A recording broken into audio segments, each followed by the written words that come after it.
Hi, Joshua. We're so happy to have you here for this interview.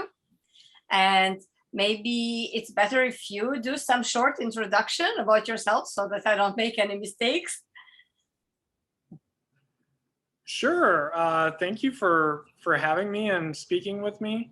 I'm Joshua Goode. I am an artist who's based in Texas, and I pose as an archaeologist, and I travel around the world making discoveries that verify my own ancient civilization that I claim predates all others.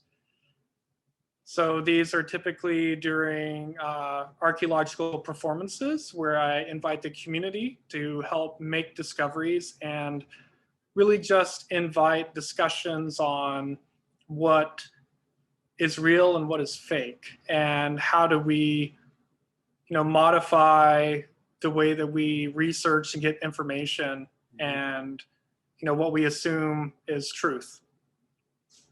Because there's no way you can possibly believe my discoveries are real. Yes. They're too absurd, fictionally.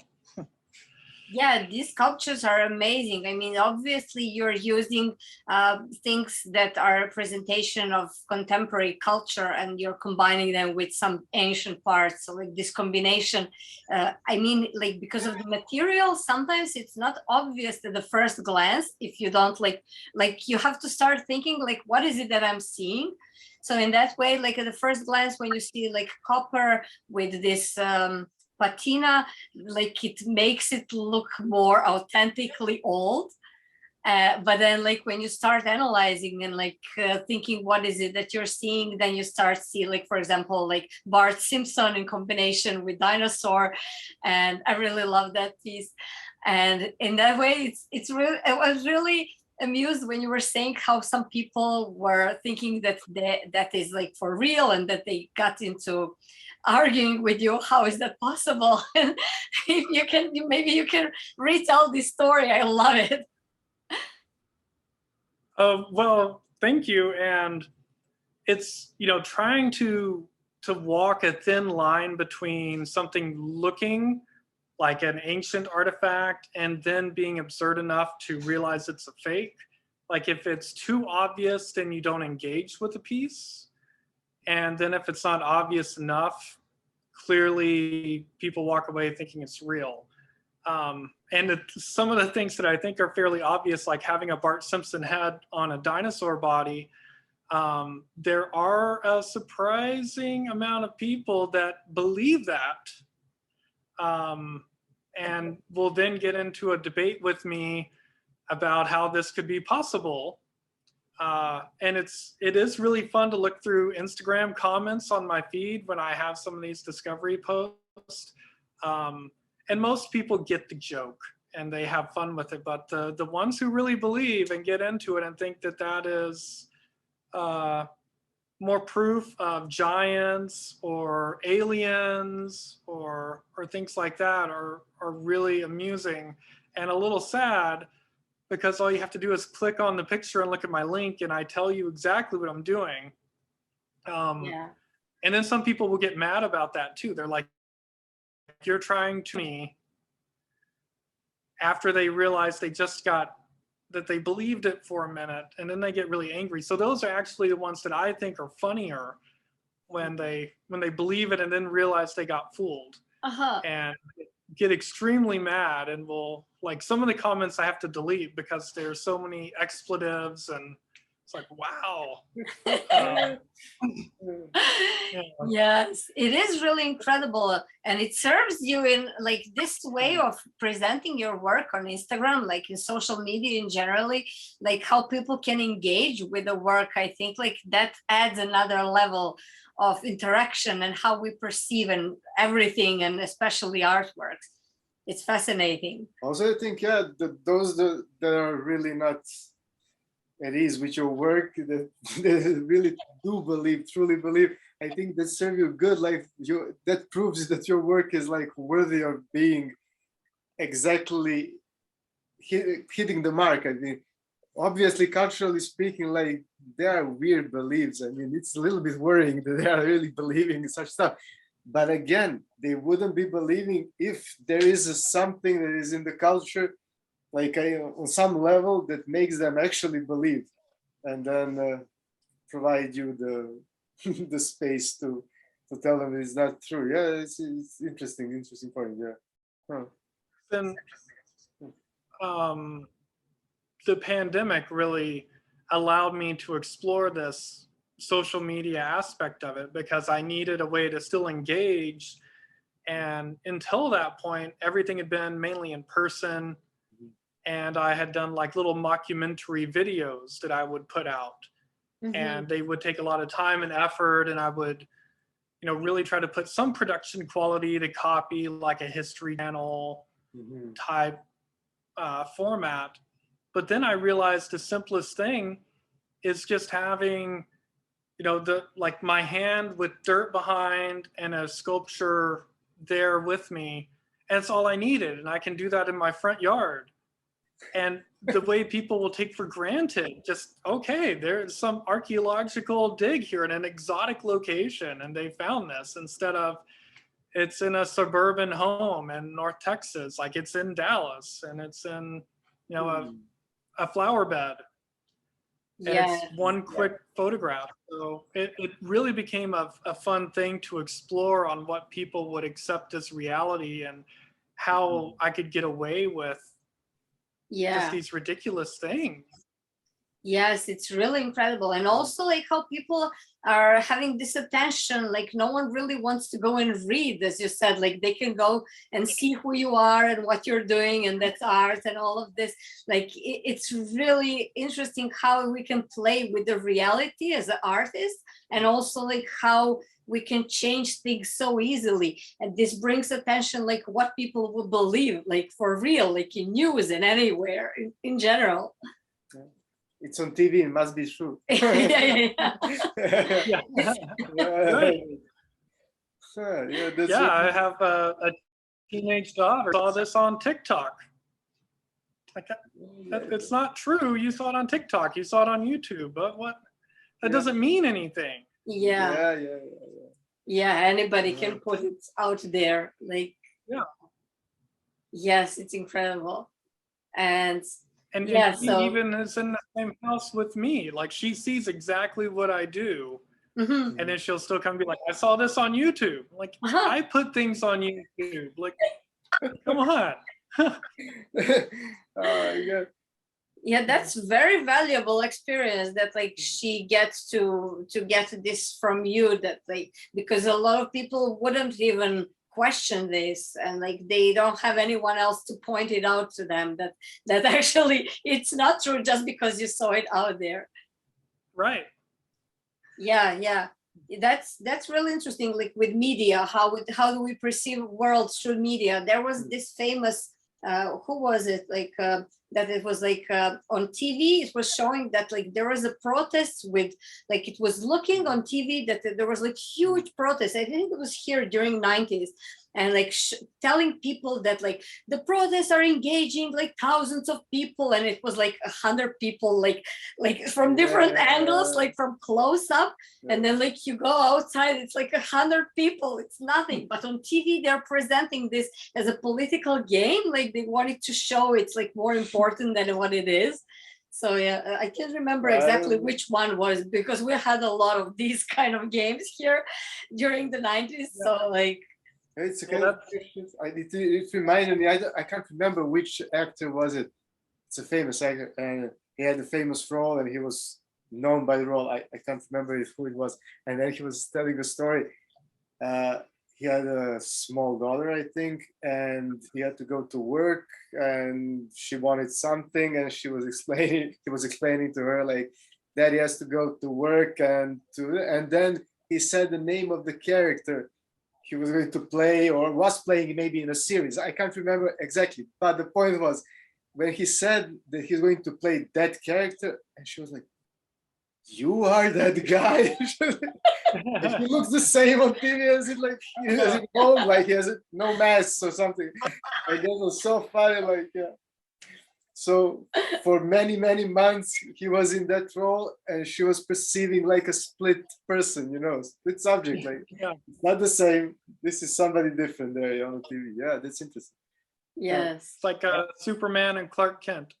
Yeah. Yeah. Nobody recognizes him. Yeah, of course. It's completely different. Yeah, what I was amazed by your choice of the characters. Like, for example, Bart Simpson. It's like, that's why I wrote the text, that just the choice of some of the characters and to put them in that specific place, being something that is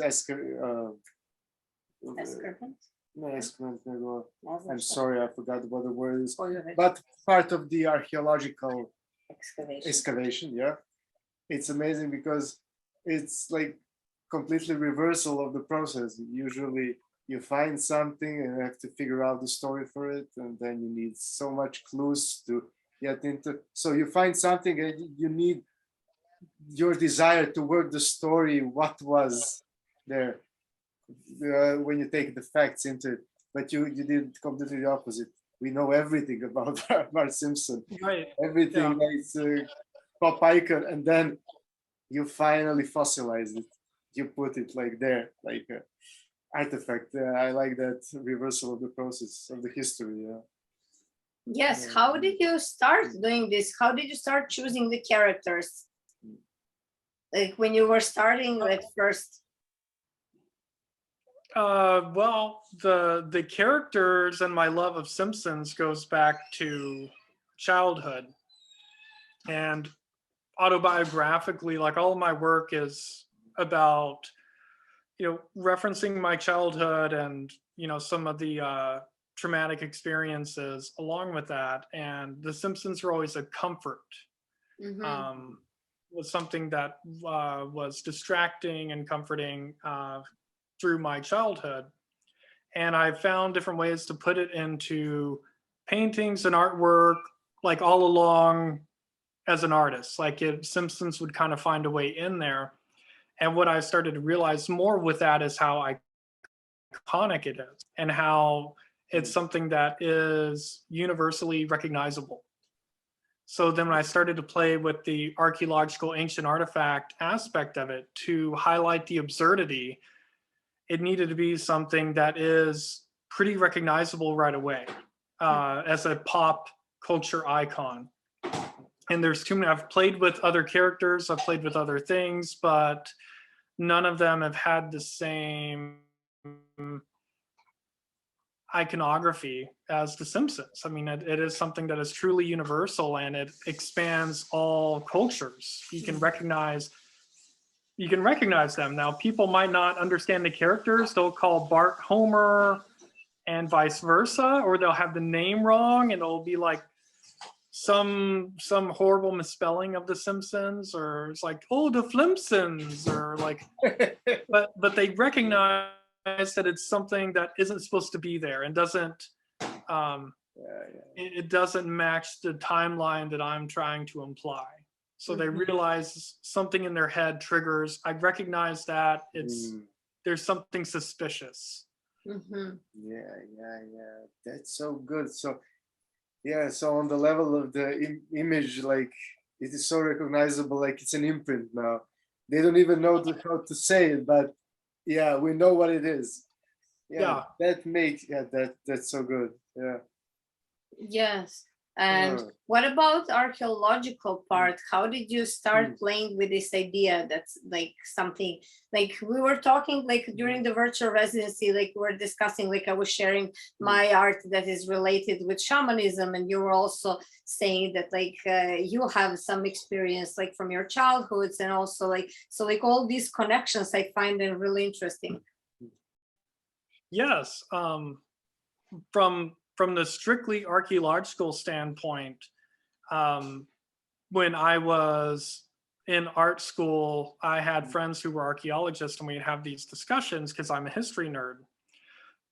When I was first making work kind of related to this, I was making tombs. I was making like an ancient tomb with all of these artifacts in it.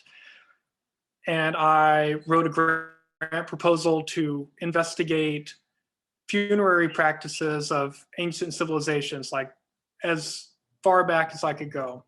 And I got the grant and I started to research more where I could go, and archaeologist friends recommended that I visit this archaeological site in Germany called Vogelherd.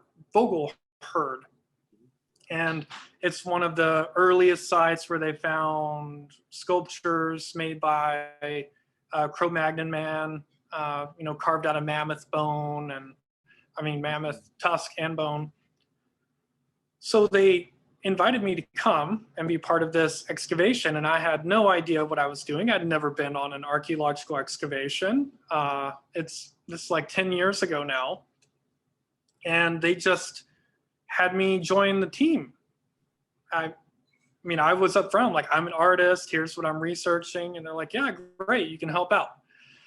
So I joined the excavation, and I quickly got fascinated with how special everything out of the ground would seem. Like anything could be something potential. It could be a little flake of stone, and it could be significant. So I would dig in there, and like my first day, anything looks curious to me, and I pull up this yellow rock, and I'm looking at it, and it kind of flakes off in my hand. It has a little color. I'm like, oh, this is cool. And I have a rock next to me, and I make a mark on it. I'm like, oh, I could make a mark with this. Maybe I could draw with this. That's really interesting. And so I asked the real archaeologist next to me, I'm like, what is this? And he goes, oh, it's yellow ochre.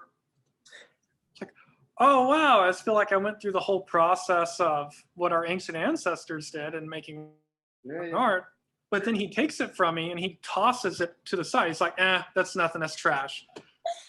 So in my mind, I'm like, what are you doing? This is like this amazing moment of discovery and realizing something is so special. And to the real archaeologist, that was nothing, that was trash.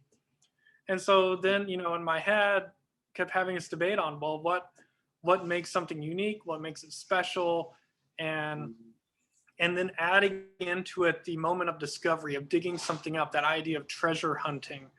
And so I wanted my story to go from the complete discovery to display. Like, how do you make something special to everyone? Like this universal importance. So to have the whole narrative with it, from discovery to display, and then how you can control it along each part of it, and kind of have fun with it, to create the whole backstory.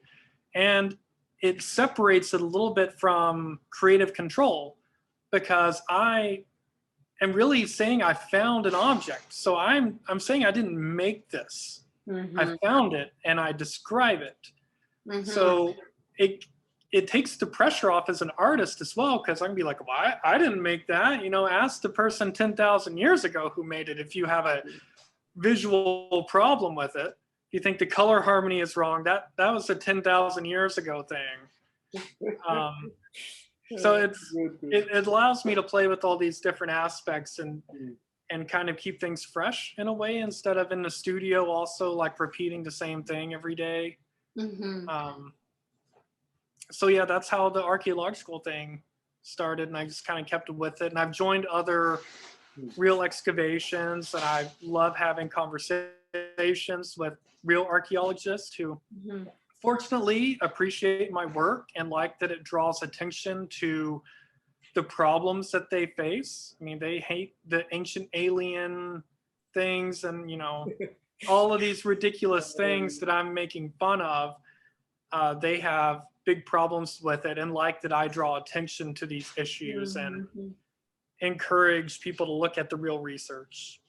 Yes, I really relate to your work. Like, I'm playing with similar ideas, just like I'm doing like in different ways. For example, like what I was doing like what you said with like taking the pressure of the artist in a way, like I'm using sometimes like found objects like from nature and like placing them in a different context, they become art. So like if they're in this like shamanistic installation that looks like in there, like in some kind of a temple, it's like similar kind of idea. Like I didn't make it, I found it, but then like within this context, they become something different. Like they become this magical object. So like I can relate totally what you're saying. And also like I love the whole wider idea that you're creating, because it's like another life, like you're existing in this parallel universe in a way that like in this universe you are archaeologists who are finding like these facts that are existing like in these parallel universes, like everything is possible. So like you created whole new reality. Yeah, it's true, and it's something that when I do the exhibitions, sometimes it's hard for me to figure out which character to be. Like, do I keep playing it up for the people who are looking at the objects in person? Like, how far? Yeah. When do I separate and start talking about it as an artist? Like here's the real story, or when do I just keep the performance going and act like I'm the archaeologist who discovered that? And yeah, it's always an awkward transition between the two. I don't think I've figured out a graceful way to do that in person yet. Which is amazing. Yeah, because Yeah. you're blurring this line between art and private life. So it's like intertwining in a way that you're getting like art into life and life into art, and like your identity shifts. Yeah, it's like the story about the little yellow piece that you found, that you immediately created a story about it, and then it was something different. Like you did it for you yourself, like for yourself, you created a story, like a little piece of fantasy that you can just become or not. Or but yeah, it's always hard to decide what to be when you find that kind of a story, you cannot just throw it away. It's not that easy, yeah. There's no way. Yeah, I mean, it's great. Just the explanation of the origins of your work, it's just makes the work so much like compact and even better. Like it's just every point of the work is really great. I mean, really good work. Yeah, I really think that everything is so strong, and then it's kind of tempting like to show parallel like the whole story behind it, but then like it's also at the same time it's really interesting like the effect that you get when people don't know the story. So I think like, how about an idea to make a documentary about you as an archaeologist who is finding the pieces, and it's about your story, your life as an archaeologist who found these important pieces. I think that would, and then you can incorporate these stories that you just told us. Yeah. And I think I would like to see that documentary. Yeah, yeah, that would be really fun to make. Yeah, it would be incredible. Yeah. And then how do you find opportunities? Like you were this summer, you had exhibitions in Europe, and how did this happen? Like how do you connect with people? Well, early on as an artist, I felt it was really important to make my work stronger, to see how other cultures could interpret it.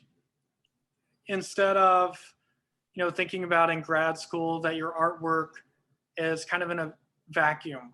A certain number of people can understand it and have access to it.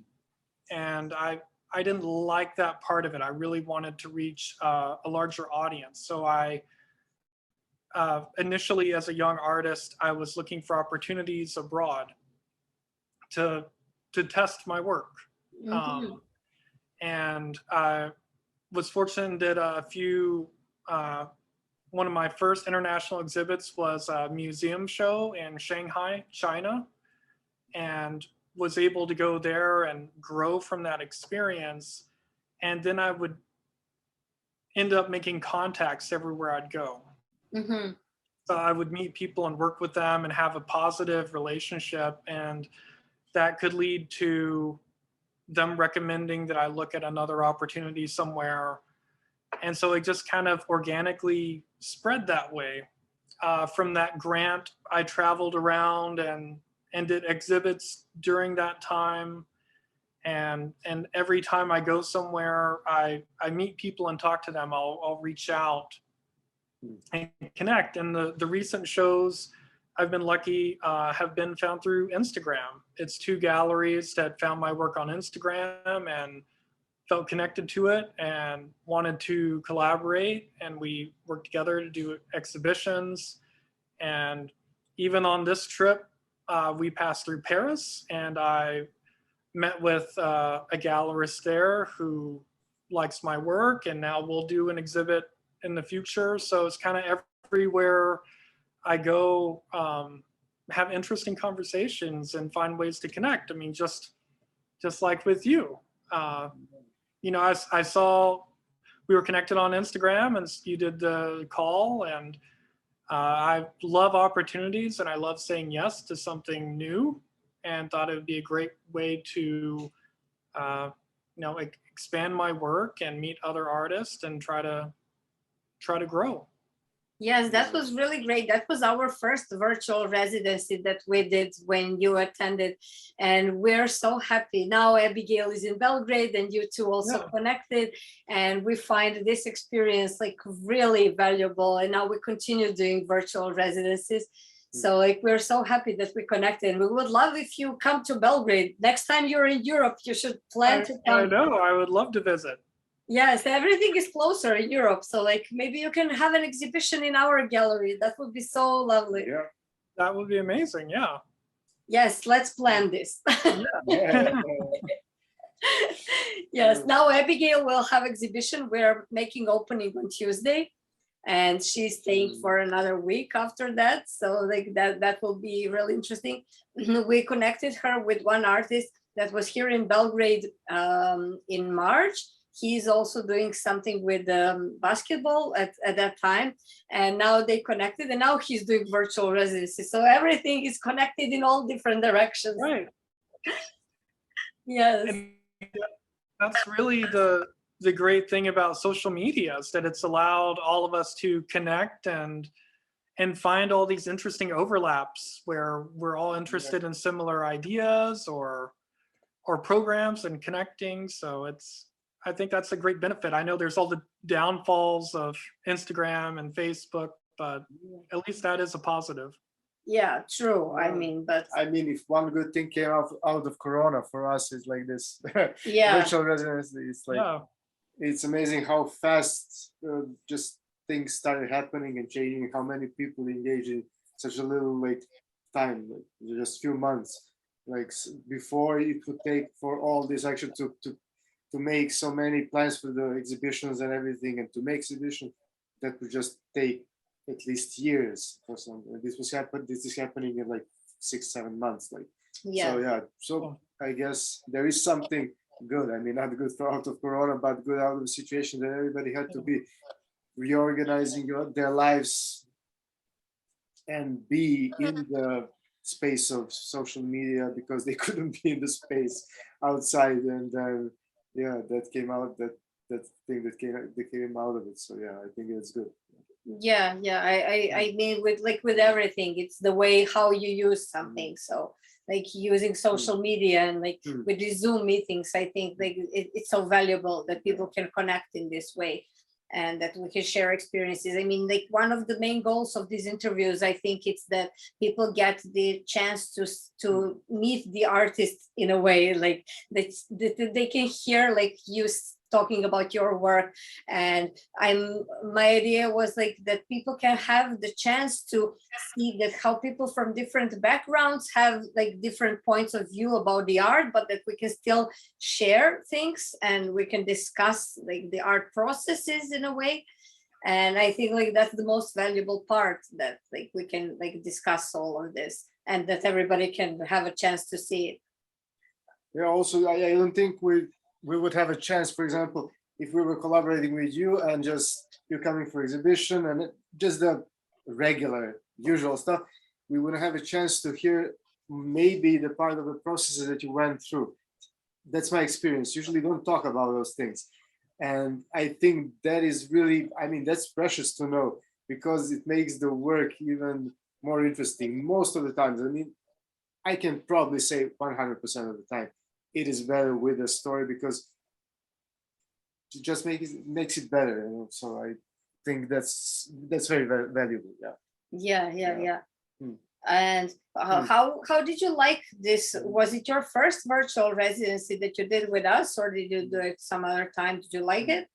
Yeah, I enjoyed it, and it is my first one, and it was really interesting to have these discussions and also get virtual tours. Yeah. So it was really enjoyable, and especially helped even push me in the studio at the time to do extra work and have things to be able to discuss. So I think it was exactly personally what I needed at the time. Uh-huh. Hmm. So Great. happy. Great Yeah, to so hear, happy to hear that. Yeah. And if you feel like if you did some new works and you wanted to share it, we can also post it with an interview. We can post it on our Instagram page and on our website. Yeah, we would like to see your new works. And Yeah, we would like to continue staying in touch and to follow what you're doing, working on. Definitely. Yes. And then are you working on something new right now? I am. I am going to go to Norway in the beginning of August and do, some of my exhibits now are more like commercial gallery. So the one in Milan and the one in Belgium are both like commercial gallery exhibits. So it's mainly focused on the artifacts and in a commercial context where they could be sold. And then the other projects that I do, like I did in St. Petersburg, are all community driven. So they're really about public art engagement, and they don't have that same exhibition aspect to them because it's all out in nature and event based. So I'll go to Norway in August, and it's a project that is bringing some artists together to try to engage with a small local community that doesn't get to see artwork. Art doesn't come to them. And I will make some absurd discovery there, probably Viking related, of course. So I'm working on a few artifacts that I'll discover there at the moment, and more of the narrative that I'll sell, and I'll do a little mockumentary to go with it. I mean, just the sentence, I will discover the artifact. Yeah. I'm working on the artifact that I will discover. You can just use it as a beginning of your documentary. Yeah. The artifacts that I will discover. Yeah, that's good. Where in Norway? Which town? I don't know the pronunciation. I think it's Slidra. Slitter or Slid. It's a very small. We don't know where it is. I have to look. We have a friend in Norway, one artist, so we can connect you. Oh yeah, that would be great. It's going to be close, or maybe yeah, not. maybe it's close. I have no idea.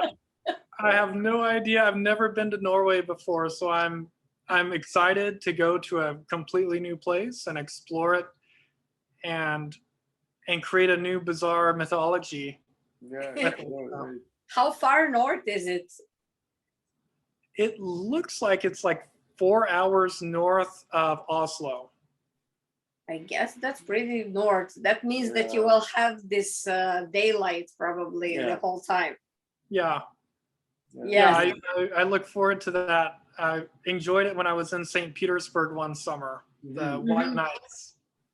Yeah, so you like it. That's good. Yeah, I experienced it in Sweden. In Denmark, they just have few hours of darkness. So it's like at 11 at night, it's still pretty light. And then like the sunrise, it's like 4 a.m. So like you have night, but it's like very short. Yeah. But this is incredible when you don't even get a chance to have any light, any darkness. It was really bizarre because everybody'd stay out all night too. Like everybody was just out all night. Wow. Walking from bar to bar, hanging out in public spaces. So I guess they just sleep during the day, but there was activity all night long. And there were a few nights that I may have stayed up all night too, but Wow, that's really incredible. So everything changes because the light is up. yeah, it's like it's night. Sorry for short interruption. Zoom was telling us something, but now we continue. I don't know, like it cut you in the half of the sentence. You were saying like for your experience, how people were up all night and going out and all this. Yeah. Oh yeah, yeah. I was just saying that I may have stayed up all night a few times too while I was there, taking advantage of the all night sun. Yeah, it's really incredible experience. I can't wait to hear more now from Norway. Then well, I'm hoping there's a little darkness because I've never seen the Northern Lights. Mm. I really want to see them. I slept through them one time. Mhm. I just got into Finland for a residency, Yeah. and I was, exhausted from all the traveling. Had just gotten settled in, and had dinner, and I'll go to bed. And then I woke up to all of these messages in Facebook Messenger. I didn't have notifications turned on of the other residents there messaging me, trying to tell me that the Northern Lights were out and they're beautiful, and to quickly come outside. Oh my God. Totally slept through it. So it didn't happen again the whole time I was there. Oh wow! So you have to go there. Yeah, I have to see the Northern Lights sometime. Yes, I would love also that. That would be huge inspiration for me. I bet for you also. Yeah, thought occurred to me, so it's not related to this. Have you ever considered coming to Serbia to visit some archaeological sites and maybe have some new discoveries there? Yeah. Yeah, I mean, you would love it because here, very close to Oh, I Belgrade. would make some discoveries in Serbia. Yeah, what I think I shared with you those links. I can share again. Like very close to Belgrade, there is this site that's like from Neolithical period, and then also there is several others. But I think like, and everything is very close because everything is so small here. It's not like it's not a problem to get around. So yeah. So my good friend parents are archaeologists, and they were doing it for real and finding stuff. And maybe I don't know if they are still working on it, but I don't know. Maybe Let's talk. Figure out something with it. Yeah, that would be really fun to do. I did that in Barcelona a few years ago. I worked with archaeologists there at one of their major sites, and I claimed my discoveries were from their site, and they were parodies of some of the main discoveries they had. And then we exhibited them at the museum that was right next to it. So, and it was really fun. All the archaeologists were into it, and they helped me write up the descriptions. And so they would, when we exhibited the artifacts like that I found, I would have my explanation of what it was. And then below that, the archaeologist would write, okay, he is referencing this piece. Here's the real history. Here's what it's supposed to be. So it was really fun to collaborate with them and offer a real history lesson too. Oh, nice. That's a great idea. Yeah.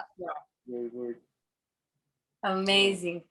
So, I mean, like we can talk with you all day. And we are so happy. If you want, we will chat later and like discuss all these options. Like we would love to have you here in Belgrade, and we will link your website and your Instagram in below the interview, and then we'll share it on our all social media. And thank you for doing this interview. We're so happy that you did virtual residency with us and to keep in touch. And yes, thank you so much. Well, thank you so much for hosting me and for inviting me to speak. It's so much fun to chat, and I can't wait to do it in person. Yes, yes, we're looking forward. Yes, thank you again, and talk soon. All right, bye. Bye.